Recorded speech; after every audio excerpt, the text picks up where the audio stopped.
Buenas tardes, hermanos, ¿cómo están? Dios me los bendiga. Espero que estén bien con este frillito bien delicioso que nos ha llegado de parte del Señor.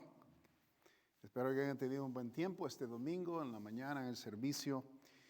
Y bueno, aquí proyectándonos para Gálatas y continuando fielmente estudiando este precioso epístola. El capítulo 5 de Gálatas, estamos ahí, vamos a leer versículo 10 al 12. Vamos a cubrir ahí estos versículos para el mensaje de esta tarde. Versículo 10 dice la palabra de Dios: yo confío respecto de vosotros en el Señor, que no pensaréis de otro modo, mas el que os perturba llevará la sentencia, quien quiera que sea. Y yo, hermanos, si aún predico la circuncisión, ¿por qué padezco persecución todavía?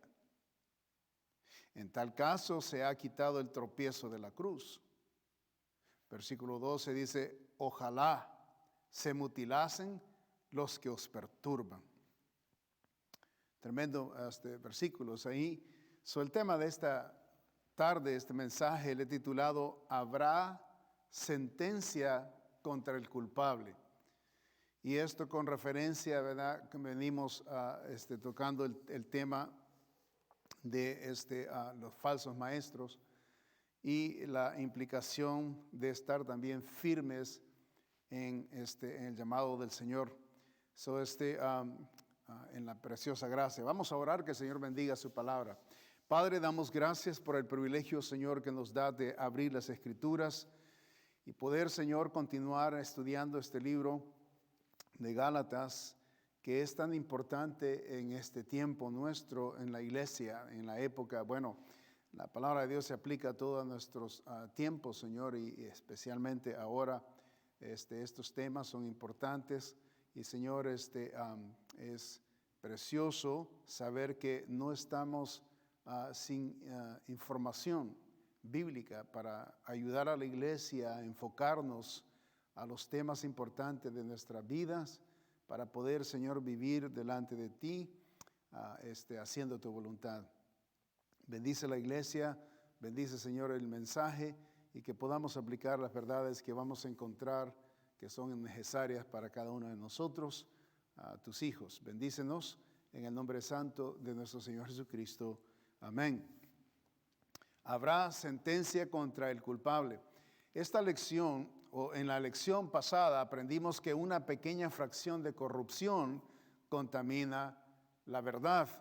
O sea, en otras palabras, en el versículo 9, ¿verdad?, del capítulo 5, nos enseña que un poco de levadura leuda toda la masa, ¿verdad? El apóstol Pablo menciona que esa corrupción que se había infiltrado en la iglesia de Galacia fue por la obra de alguien o una particular persona que había desparramado la contaminación a la verdad del evangelio que había disfrutado anteriormente la iglesia. Entonces, pero por esta razón, en el final del versículo 10, dice el apóstol Pablo, note, versículo 10 ahí al final dice: mas el que os perturba llevará la sentencia, quien quiera que sea.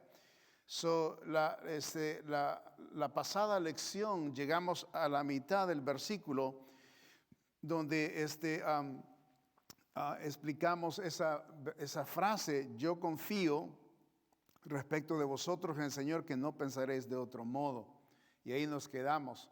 Y ahora estamos uniendo el versículo, esa parte que no habíamos estudiado, con los siguientes versículos. Y por eso remontamos desde aquí la enseñanza para aplicar correctamente el versículo, ¿verdad?, que habíamos quedado ahí un poco a la mitad.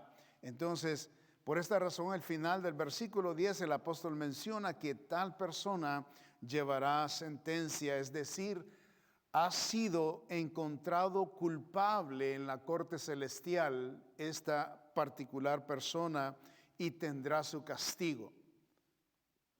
No se nos olvide de que mientras nosotros los humanos ¿verdad? Vivimos nuestras vidas, nuestros negocios, nuestros haceres, nuestros quehaceres, nuestras decisiones que nosotros llevamos en la tierra, que no se nos olvide que hay un Dios que está juzgando todos nuestros actos, todas las cosas que hacemos, ¿verdad? ¿Cómo lo llevamos a cabo? ¿Por qué motivo lo hacemos? Todo eso está siendo medido, ¿verdad? Las palabras son medidas, nuestras acciones son medidas, nuestros pensamientos, nuestras metas son medidas. Todo está siendo calculado, ¿verdad? En los libros celestiales de los hechos de los hombres. Y de ello el Señor nos toma en cuenta todo lo que hacemos.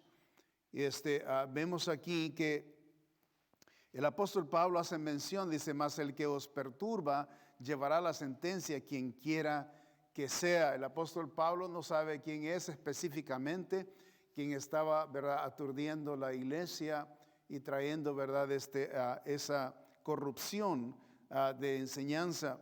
Pero el apóstol Pablo está confiado precisamente en este punto. Dice, bueno, quien quiera que sea, no lo conozco, pero Dios lo conoce.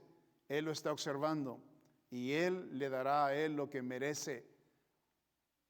El decir esto, ¿verdad?, está mostrándonos el apóstol Pablo que los hechos de los hombres, ¿verdad?, el mal de ellos, el bien de ellos, todo eso está siendo, ¿verdad?, observado por el justo Dios en la corte celestial.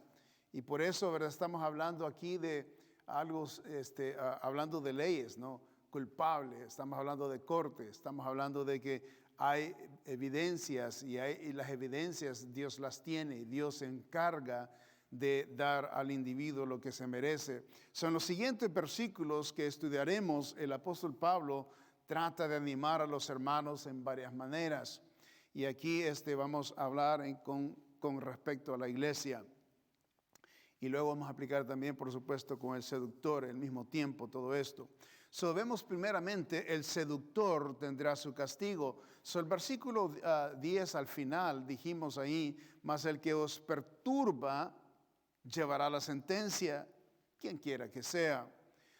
Expresar a los hijos de Dios, de parte del varón de Dios, que Dios se encargará del que los está estorbando y que pagará con castigo contra aquella persona o individuos, es de gran consolación, porque la tendencia del ser humano es vengarse y no esperar en la justicia de Dios, ni el tiempo de Dios, mucho menos la voluntad de Dios.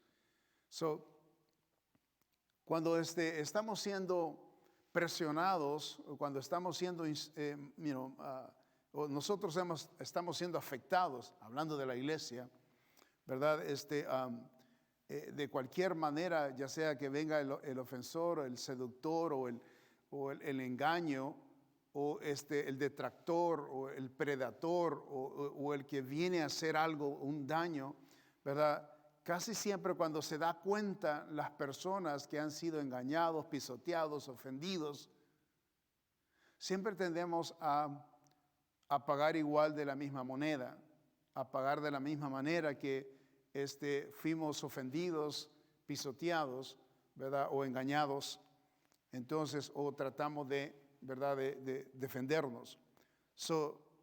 El apóstol Pablo está consolando, en este contexto, está consolando a la iglesia al decir que, quien quiera que sea quien está haciendo esto, él habla, por supuesto, ignorando, ¿verdad?, quién él es, quién la persona es, o los individuos quienes son. Y está hablando en general, quien quiera que sea.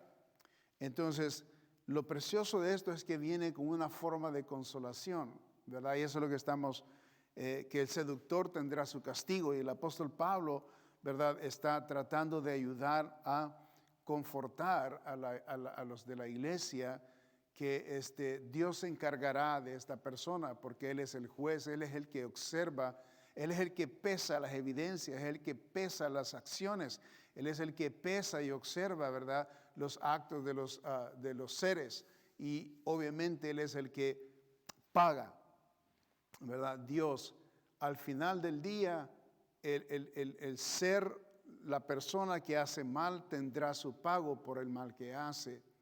Y el justo, por supuesto, también va a ser, va a ser ayudado. So, vemos aquí, ¿verdad?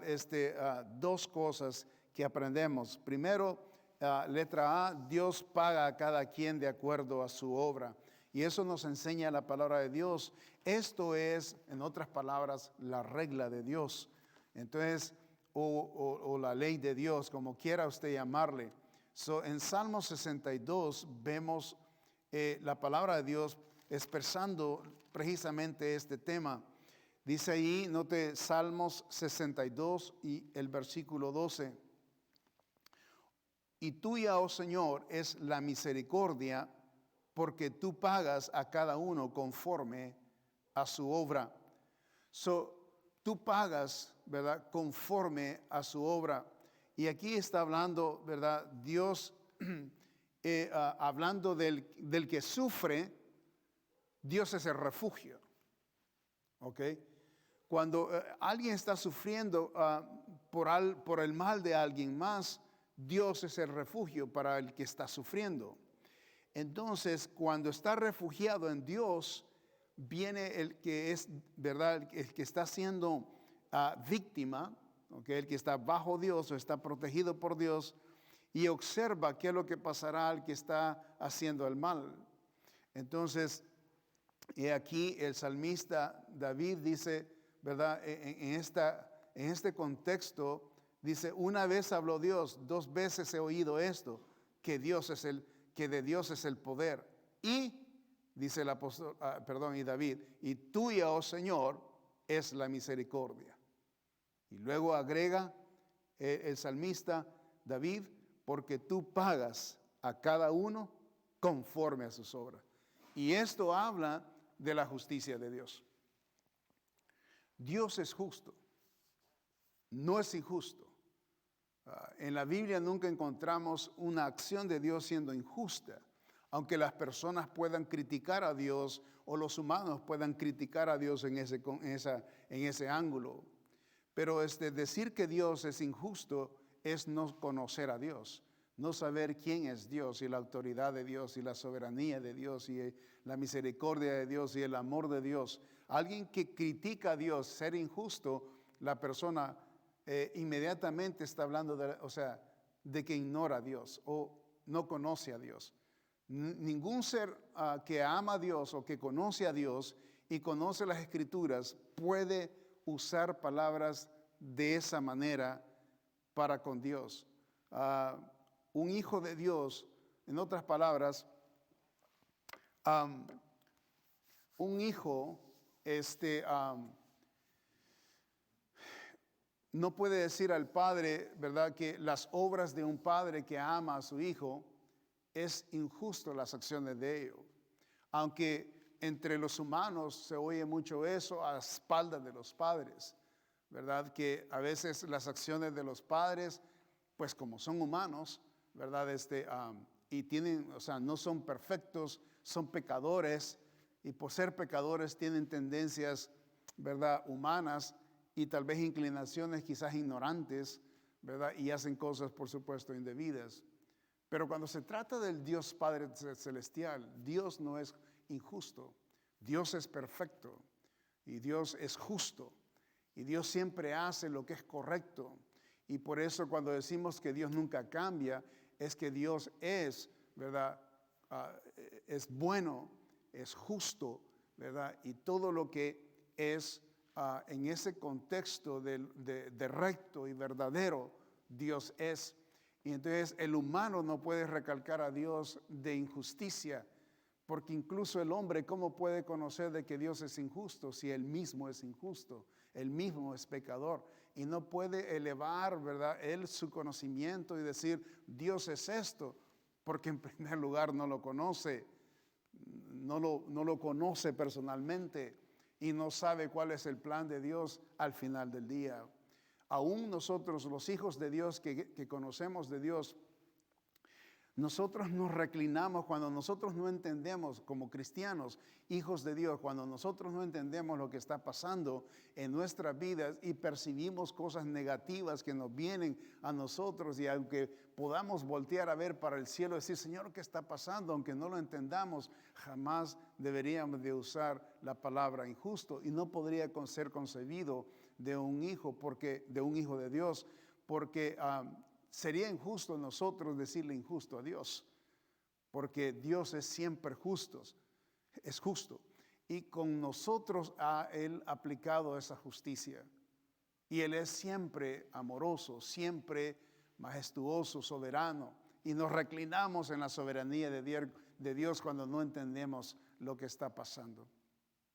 Entonces reconozcamos que cuando Dios está haciendo algo, y cuando no lo entendamos, ¿verdad? Inclinémonos a la soberanía de Dios. Inclinémonos a que Dios sabe lo que Él hace. Y eso es lo que nos conforta la palabra de Dios. Y eso es lo que David está tratando de decirnos, ¿verdad? Que Dios pagará, ¿verdad? De acuerdo a las obras de las personas, lo que debe de el Señor pagar o hacer, porque Él es justo. Y Dios no es injusto. Y entonces eso es lo que está recalcando en el Salmo 62, ahí al final. No solamente dice que Dios habló una o dos veces, he oído, dice esto, que de Dios es el poder, ok, en primer lugar Dios es el poder, y tuya, dice, oh Señor, es la misericordia, porque tú pagas a cada uno conforme a su obra. Y eso es lo que el apóstol Pablo reconoce y está animando a la iglesia, ¿verdad? Que comprendan de que esto que está pasando en la iglesia, que los están confundiendo y los están tergiversando y los están llevando por un lado equivocado, ¿verdad? Y Pablo se da cuenta, por eso es esta carta de Gálatas, para poderlos, ¿verdad?, regresar al camino verdadero.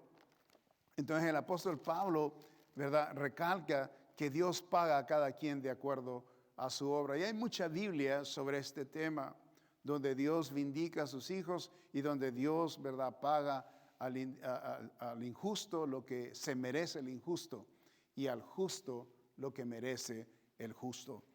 Dios paga a cada quien de acuerdo a su obra. En otras palabras, nuestras obras, por eso necesitamos discernir, ¿verdad?, nuestros actos. ¿Por qué hacemos lo que hacemos?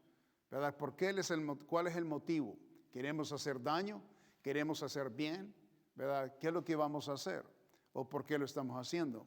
Entonces, el Señor nos enseña, y hay mucha Biblia sobre esto, de que Dios nos manda a nosotros a hacer el bien, ¿verdad? Porque el mal está en nosotros, como estábamos enseñando el otro día, ¿verdad? El mal está en nosotros y hay una ley, ¿verdad? Entonces necesitamos esforzarnos nosotros a hacer el bien para contrarrestar el mal. Entonces, como hijos de Dios, no podemos ser injustos con alguien más cuando Dios es justo y conocemos la justicia de Dios.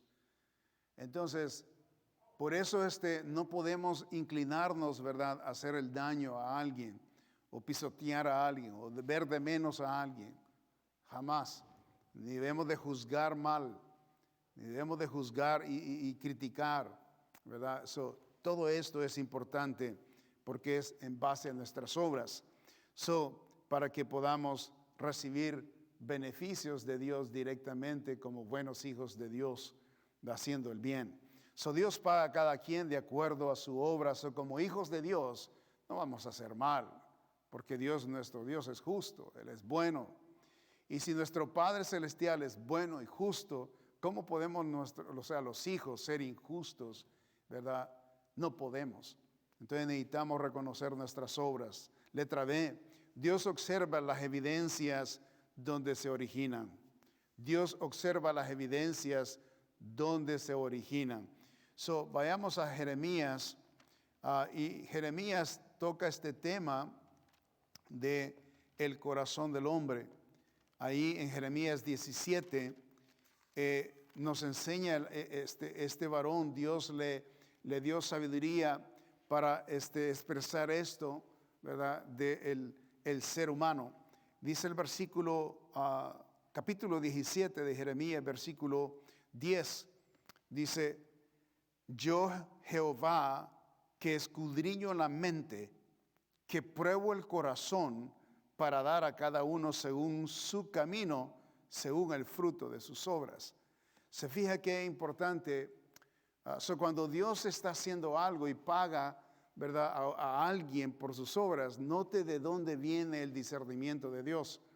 ¿Okay? Note de dónde el Señor analiza al individuo. Note de dónde el Señor observa y analiza las evidencias. ¿Dónde lo hace el Señor? Note, escudriña, dice, la mente. ¿Ok? Que pruebo, dice, el corazón. ¿Ok?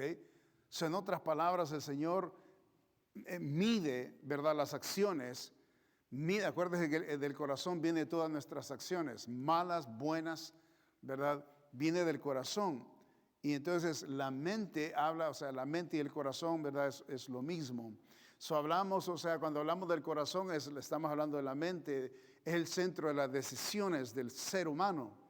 El Señor, observa literalmente los motivos, las acciones de donde viene el corazón, ¿verdad? El libro de Marcos nos enseña eso, capítulo 7. Pero nos enseña que Dios observa las evidencias donde se originan, ¿ok? Y esto nos debe de dar, primero, dos cosas, ¿verdad? Número uno, nos debe de dar paz, porque Dios es justo. Dios no nos va a dar algo, no nos va a pagar, o no nos va a castigar, o no nos va a dar una disciplina que no merezcamos. El Señor nos va a dar exactamente lo que merecemos, nuestras acciones. Y por supuesto se va a ir al centro de nuestras acciones, al centro de nuestras decisiones, al centro de nuestras inclinaciones del corazón, al centro de los impulsos del corazón. No estamos hablando de que el Señor superficialmente solo ve nuestros actos, no, ve los motivos, no solamente las acciones, pero ve los motivos también, y eso es interno en el ser, ¿verdad? ¿Por qué razón? ¿Cuál fue el pensamiento? ¿Qué fue lo que estaba contemplando el hombre cuando accionó esto? Cuando decidió hacer esto. ¿Qué estaba contemplando? ¿Qué estaba pensando? ¿Qué estaba analizando? ¿Cuál era el propósito? ¿Qué estaba tratando de conseguir con esto? ¿Cuál era la meta? El Señor se va al origen del pensamiento. Se va a lo más profundo de nuestro ser, para observar nuestros motivos, nuestras razones, por qué hacemos lo que hacemos. Por eso cuando Dios paga lo que merece el individuo, el Señor es justo, es justo. ¿Verdad? Y ser justo es eso, ¿verdad? Que Él ve las evidencias claras, correctas, de dónde vienen.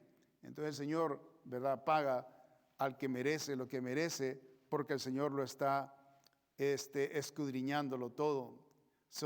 Es como un juez sentado, ¿verdad?, con el paquete de las evidencias del culpable.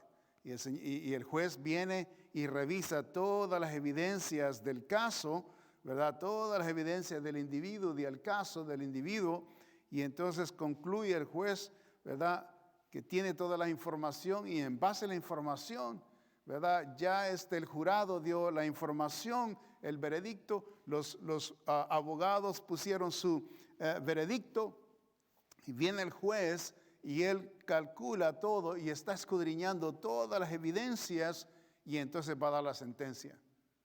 Ya está aquí, y ahora, ¿verdad?, al culpable le da la sentencia.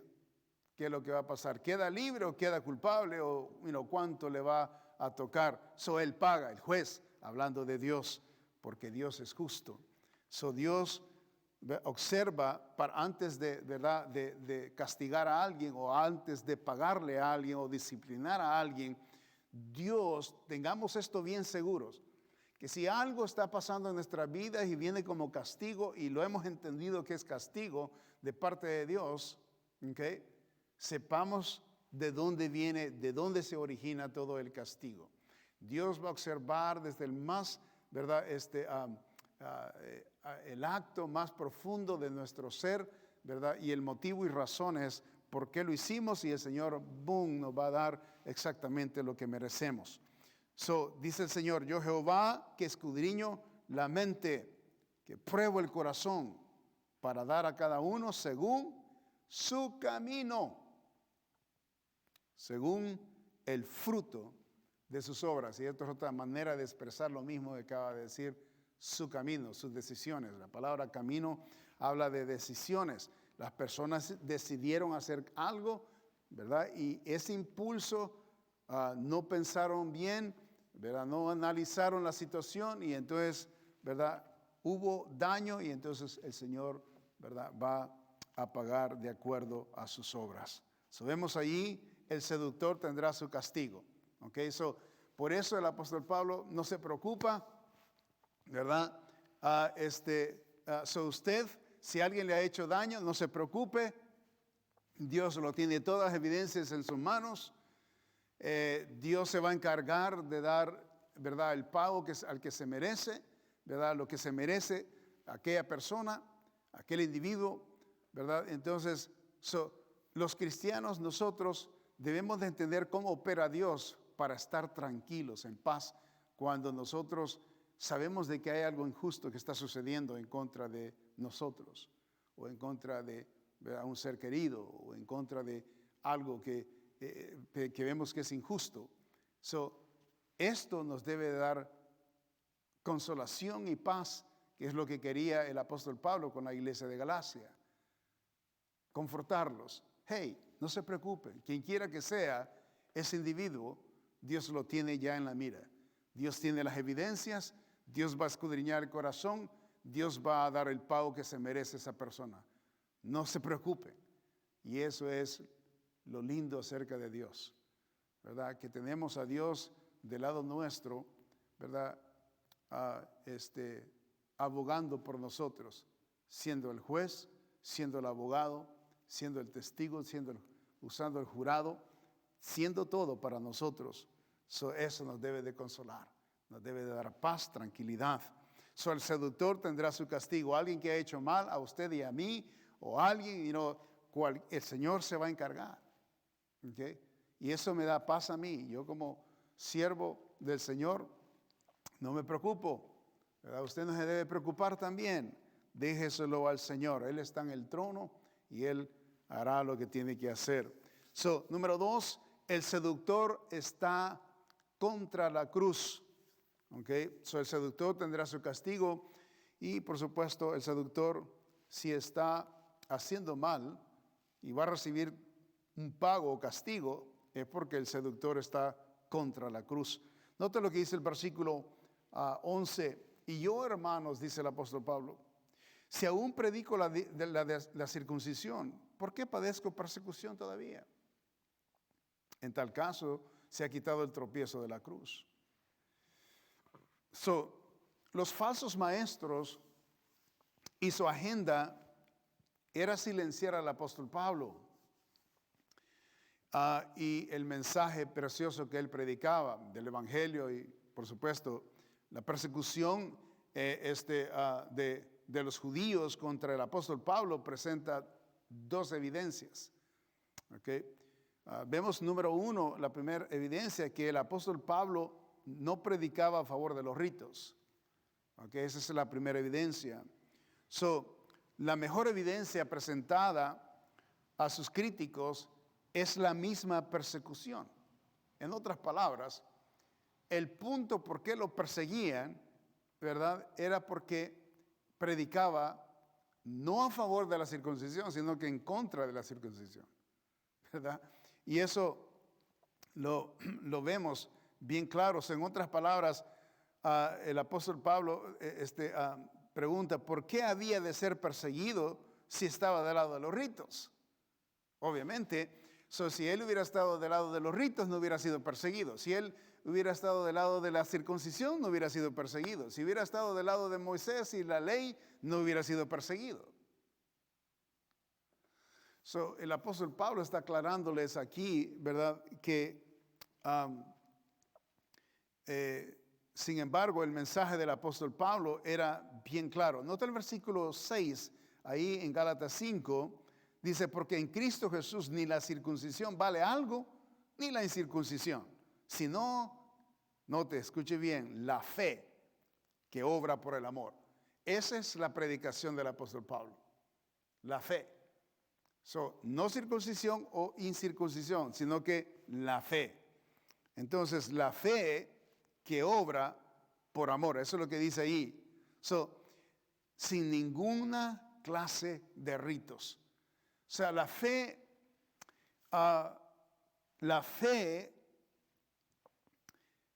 podríamos decir que ignora los ritos, porque la fe es la confianza en el objeto, en este caso es Dios o Cristo, o la muerte del Señor Jesucristo, o la redención, o sea, lo que se le llama el pago, ¿verdad?, que Cristo hizo en la cruz de Calvario por el pecador.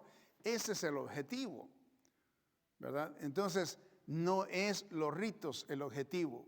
Entonces, la fe ignora los ritos. La fe ignora las prácticas y las demandas de la ley. Entonces, por eso está la fe contra, en este caso, se ponen contra los ritos o lo que demandaba la ley a las personas que seguían la ley. Entonces, la fe no te obra por amor, confiando. Eso es lo que es un matrimonio, ¿no? Cuando yo me casé con mi esposa, no sabíamos cómo nos iba a ir en la vida, casados. Tampoco ella podía entender lo que iba a pasar en nuestro casamiento a través de la proyección viviendo juntos. Yo no sabía qué iba a pasar tampoco. Entonces, el matrimonio así es un viaje, ¿verdad?, de confianza entre ambos, confiando de que en el camino vamos a estar unidos y llegaremos hasta el día de la muerte unidos, ¿ok?, separados por la muerte. No por nuestras diferencias, no por nuestras ideas, no por nuestras ideologías o nuestras tendencias. Y aún, ¿verdad?, aprendiendo en el camino cómo siendo mejores esposos, mejores padres, mejores individuos, mejores cristianos, y aprendiendo a acomodarnos, ¿verdad?, a las diferencias que tendríamos, ¿verdad?, ambos. Esa es la vida del matrimonio. Cuando nos casamos es por fe que nos casamos. Y ¿verdad?, cómo nos va a ir nadie garantiza. Nosotros ni siquiera conocíamos a Dios cuando hicimos esto. Pero gloria a Dios que Dios tiene un diseño precioso sobre el matrimonio. Todo se aprende en el matrimonio, ¿verdad? A vivir en las finanzas, a convivir con otras personas, con seres que, ¿verdad?, solo demandan de nosotros, hablando de los hijos, que cuando están pequeños es pura demanda, es solo, ¿verdad?, hermano, yo. Ellos no les importa nada más que ellos mismos. O sea, aprendemos todo esto, aprendemos a dar, aprendemos a crecer, aprendemos de la gracia, aprendemos a amar, aprendemos a ser tolerantes, todo eso. Por eso les digo a los hermanos, ¿verdad?, que tienen problemas en los matrimonios, que les garantizo que cualquier problema en el matrimonio se arregla, tiene toda solución en la palabra de Dios, ¿verdad? Todo se puede solucionar. Eso es lo que es la vida cristiana también. En el Señor nosotros, ¿verdad?, cuando creemos en Él es por amor, el amor que Cristo nos mostró en la cruz de Calvario. Lo amamos a Él, Él nos amó primero, dice la palabra de Dios. Entonces, en esta relación bendita comenzamos una relación, no sabemos como cristianos cómo nos va a ir, qué nos espera en el camino, pero sí sabemos que hay alguien que nos ama, sí sabemos que hay alguien que está por nosotros, sí sabemos que ahí tenemos al Señor Jesucristo, y eso es lo lindo acerca del camino del cristiano, ¿no? Qué lindo, y eso es lo precioso de que en el camino de la vida cristiana aprendemos en este viaje. Aprendemos a ser tolerantes, con la gente que a veces no nos cae bien. No tiene que la gente, complacernos a nosotros, porque al fin y al cabo, ellos viven, ¿verdad? Y viven para glorificar a Dios, son criaturas de Dios y ellos han venido a la tierra con un propósito y cada uno de nosotros como humanos observamos que tenemos un propósito y necesitamos encontrar nuestro propósito para no, ¿verdad?, hacer de estorbo el propósito de alguien más. Entonces por eso no podemos juzgar las vidas de las demás personas, sino que solo las nuestras. Y esta individualidad nos da un mejor enfoque en nuestras vidas y es mucho mejor vivir así de esa manera, siendo de bendición, pero pues dejando a Dios todo lo demás de que se relaciona con las demás personas. La fe o el vivir en fe, y eso es lo que dice la palabra de Dios, ¿no? Que el justo por la fe vivirá. Hemos sido llamados a vivir por fe, creyendo en el amor del Señor y creyendo lo que Él ha hecho por nosotros. Y hay muchas evidencias, ¿verdad?, claras en la palabra de Dios. Ninguna clase de ritos, sino que en amor, confianza, en reclinarnos en el que nos amó. All right? Esto es lo que está mostrarnos el apóstol, ¿verdad? Aquí, letra B, que la cruz era un tropiezo al seductor. Vemos ahí, note al final, dice, porque hablando del padecimiento del apóstol Pablo, obviamente reconocimos en este versículo que el apóstol Pablo menciona que por qué él está siendo perseguido, ¿verdad? Si predicara si predicara la circuncisión, no sería perseguido. Pero ¿por qué es perseguido? Porque no predica esa circuncisión o el rito. Entonces al final del versículo dice, en tal caso se ha quitado el tropiezo de la cruz. En otras palabras, el apóstol Pablo está diciendo, el que predica el evangelio, ¿ok?, o el que predica la cruz, ¿ok?, va a ser de alguna manera tropiezo este mensaje al que lo escuche. El apóstol Pablo habla en este contexto. La cruz, en otras palabras, es un tropiezo a alguien que enseña falsedad. La cruz viene a ser un tropiezo a esa persona. Y ese era el plan de estos judaizantes que querían aplacar el mensaje de la cruz, el mensaje del precioso evangelio. ¿Ok? Entonces querían aplacar esto. Ahora, el mensaje de la cruz desconcierta al hombre por varias razones. ¿Okay? El mensaje de la cruz desconcierta al hombre por varias razones. Número uno, la cruz invita al hombre a reconciliarse con Dios. ¿Okay? Eso es lo que la cruz hace. En Efesios 2:16 se nos enseña en la palabra de Dios lo siguiente: y mediante la cruz reconciliar con Dios a ambos en un solo cuerpo, matando en ella las enemistades. Está hablando aquí de la reconciliación que el hombre tiene en la cruz del Calvario. O sea, la invitación está hecha. La cruz invita al hombre a reconciliarse con Dios. El judío ve esta invitación ofensiva porque para los judíos el que era colgado en una cruz era maldecido, ¿verdad? Ahí en Gálatas 3:13 vemos, por lo cual pido que no desmayéis en el capítulo 3 de Gálatas y versículo 13 dice, Cristo nos redimió de la maldición de la ley, hecho por nosotros maldición, porque está escrito, maldito todo el que es colgado en un madero. Un judío, cuando se les predica a Cristo que está crucificado, y el apóstol Pablo está predicando de que que ha sido crucificado en la cruz de Calvario es el Mesías, es el Salvador de ellos. O sea que para ellos era una ofensa, era un tropiezo. Okay, la cruz en este contexto. de cómo es que el Mesías, o sea, que el Salvador que estamos esperando, que va a venir y va a venir a salvarnos ¿verdad? De la represión de los imperios que están en contra de la nación de Dios. O sea, ¿cómo es eso de que va a venir a la cruz, o sea, morir? O sea, eso era ofensivo para el judío. Decía, no, eso no es posible. Él no es nuestro Mesías. Y este era el tropiezo que tenía, ¿verdad?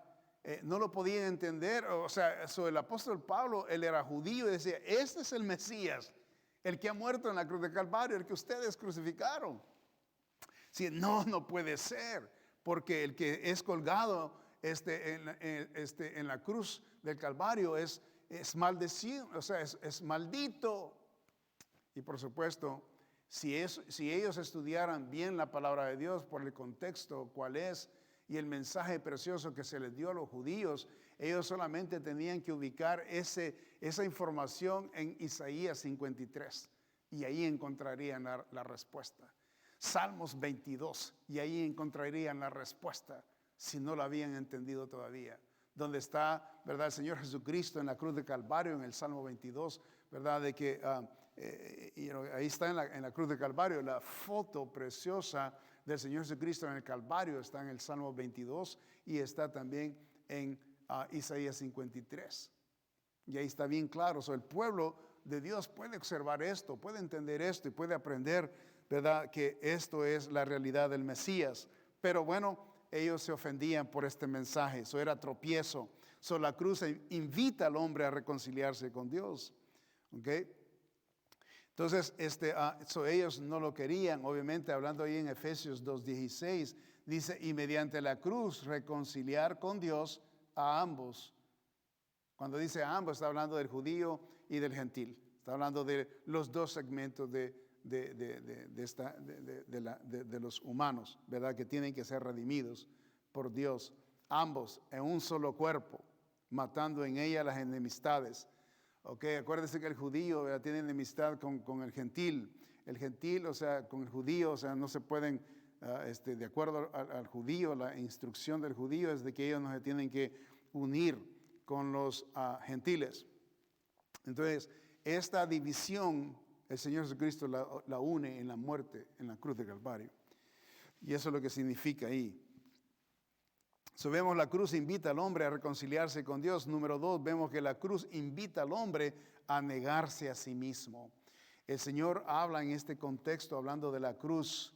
Vaya a Lucas capítulo 9. Lucas 9, por favor. Y el versículo 23 dice el Señor ahí, noten la palabra de Dios. Lucas 9, 23. Y decía a todos, si alguno quiere venir en pos de mí, niéguese a sí mismo, tome su cruz cada día y sígame. Wow, es una preciosa invitación que el Señor hace siempre. La cruz invita al hombre a negarse a sí mismo. Se fija que el mensaje es bien claro. El Señor Jesucristo se negó a sí mismo, ¿verdad? Y vino hablando de su poder, de su autoridad divina, ¿verdad? Y majestuosa y gloriosa, que representa el poder de Cristo, el poder de Dios, ¿verdad? Y Él se negó a ese poder, se negó a esa posición, se negó, ¿verdad?, todo eso para venir. O sea, cuando dice negar es que no usó todo ese poder, ¿verdad? Y no usó su posición o decir yo porque voy a hacer eso, ¿para qué me voy a rebajar? No, y el Señor se negó todo eso para tomar una cruz y llevarnos a nosotros, o sea, llevar el pagaré de nosotros los pecadores a la cruz del Calvario, ¿verdad? Al monte del Calvario. Y el Señor lo hizo, ¿verdad?, por nosotros. La cruz invita al hombre a negarse a sí mismo. Ahora el Señor nos manda a nosotros, así como Él, ¿verdad?, lo hizo, que nosotros también nos neguemos a nosotros mismos, ¿verdad?, nuestros derechos y todo aquello que nos conviene a nosotros o que es ideal para nosotros, la vida del ser humano, ¿verdad? Nosotros lo ideal es tener todo en paz, es estar vivir una vida tranquila, sin problemas. Eso es lo ideal para el humano. No querer tener dolores de cabeza o responsabilidades o preocuparnos por gente o por las necesidades de la gente. El Señor nos manda a que entendamos de que siempre el humano, o sea, en el contexto de nuestro Señor Jesucristo y su ejemplo, el Señor Jesucristo siempre estaba velando por el enfermo, por el débil, por el desválido, por el preso, por todos aquellos que estaban sufriendo. Y el Señor siempre se inclinaba a tratar de ayudar a ellos. Ese es el divino plan de Dios, ayudar al ser humano, ¿verdad? No solamente al pecado, pero también a las necesidades de las vicisitudes del día, del momento, de la vida de cada uno de ellos. En nosotros los humanos tenemos la tendencia de que nosotros nos interesamos en nuestros propios problemas y nadie más. Queremos arreglar los problemas nuestros, no nos importa nadie más. Y entonces ese problema es el Señor que tiene con nosotros, que nosotros somos egoístas. Nosotros siempre pensamos más en nosotros mismos, pero no pensamos en los demás. El Señor, para poder traer beneficio a la tierra, tiene que usar humanos y ser útiles. Los humanos son los que tienen que hacer algo por alguien más, porque las necesidades pueden ser mitigadas, pueden ser ayudadas, pueden ser arregladas, ¿verdad? A través de un utensilio que Dios pueda usar en la tierra. Por eso el Señor escoge al hombre, ¿verdad? Al mismo que Él ha redimido, y Él lo usa para su honra y gloria. Y eso lo podemos ver con los profetas, con los apóstoles, ¿verdad? El labor que ellos hicieron. ¿Dónde se fue? O sea, toda la santidad, toda la separación, toda la instrucción que Cristo hizo que dio, o sea, en las Escrituras, en el Antiguo Testamento y el Nuevo Testamento, y todas las obras que el Señor hizo, todo es canalizado para un fin. ¿Cuál es el fin? La ayuda del mundo. Y esa fue la preparación de todos los 3 años y medio que estuvo preparando a los discípulos, a los apóstoles, para que fueran. Y esa es la gran comisión.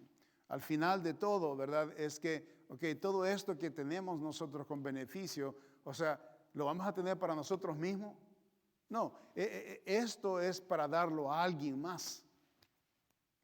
Ese es el fin. Nosotros siempre hablamos, o sea, nosotros los cristianos estamos pensando más en nuestras familias, en nosotros mismos. Me he fijado que el egoísmo es tan horrible del cristiano que llega a tal grado de cuando los hijos ya crecen, los hermanos ya crecen sus niños y se van, se casan y se van, o se están yendo y ya supuestamente los padres han arreglado los problemas de sus hijos. Y fueron a la iglesia, fueron a buscar de Dios por sus hijos, pero egoístamente, ahora que sus hijos ya están viviendo sus vidas casadas y separados, o sea, ya está su nido vacío, ellos, o sea, no piensan en nadie más, sino que ellos pensaban solamente en la necesidad que tenían en casa, hablando de sus hijos. Y muchos así viven. Por eso, hermanos, no podemos nosotros ser de bendición a nadie más. Y no podemos ver las bendiciones de Dios aún más allá de lo que Dios tiene, de lo que nosotros no hemos alcanzado todavía, porque somos egoístas. Pensamos solo en nosotros mismos y no pensamos en los demás.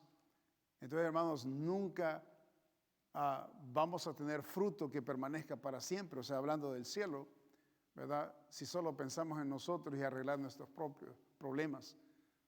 Media vez arreglando los problemas, no nos importa nada más. ¿Qué clase de cristianismo es eso? ¿Dónde está el sacrificio? ¿Dónde está el motivo de vivir por alguien más? No solamente nuestros hijos, y hay que vivir por nuestros hijos, y hay que sacrificarnos por nuestros hijos. No me malentienda, pero necesitamos hacerlo y de igual manera y al mismo tiempo, lo que hacemos con nuestros hijos lo debemos de hacer por alguien más. Por eso el Señor nos manda que nos amemos unos a otros, que observemos las necesidades de los demás, porque hay necesidades en la tierra. Y la solución se encuentra cuando entendemos esto y nos desparramamos, ¿verdad?, en ser de bendición a otros. Me gustaría a mí hacerme a veces 20 personas o 30 personas a la vez para estar en diferentes necesidades que la gente tiene. Y es difícil, pero necesitamos reconocer que Dios para eso nos salva. ¿Okay? Necesitamos negarnos a nosotros mismos. Lo que dice la palabra de Dios, note, si alguno quiere venir en pos de mí, niéguese a sí mismo, tome su cruz cada día, sígame. Porque todo el que quiera salvar su vida, la perderá, y todo el que pierda su vida por causa de mí, la salvará. Por causa de él. En otras palabras, nosotros no debemos de vivir por la causa nuestra. El ser humano y el cristiano, ¿okay? Por excelencia, debe de conocer esta una cosa, que no debe de vivir para sí mismo. No puede. No hemos venido a este mundo para vivir por nosotros mismos. Es totalmente contrario, opuesto a las enseñanzas de la Biblia. Vivir solo para nosotros. Y vivir y no solo lo que nos importa a nosotros. Es lo ideal, pero no es correcto. En el mundo, eso es lo que hace el mundo. Pero en el cristianismo y en la vida, ¿verdad?, que el Señor nos ha dado, esto es contrario a las enseñanzas bíblicas. Entonces la cruz invita al hombre a negarse a sí mismo. Por eso la cruz es un tropiezo. ¿Okay? Número 3, la palabra de la cruz es locura a los que se pierden. Note lo que dice Colosenses 1:18. Note que la cruz como es de tropiezo. No solamente es tropiezo al cristiano, es tropiezo al incrédulo,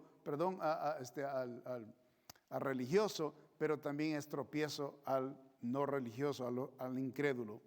Note lo que dice la palabra de Dios, Colosenses 1:18, hablando de Cristo. Y Él es la cabeza del cuerpo que es la iglesia, el que es principio, el primogénito de entre los muertos, para que en todo tenga la preeminencia.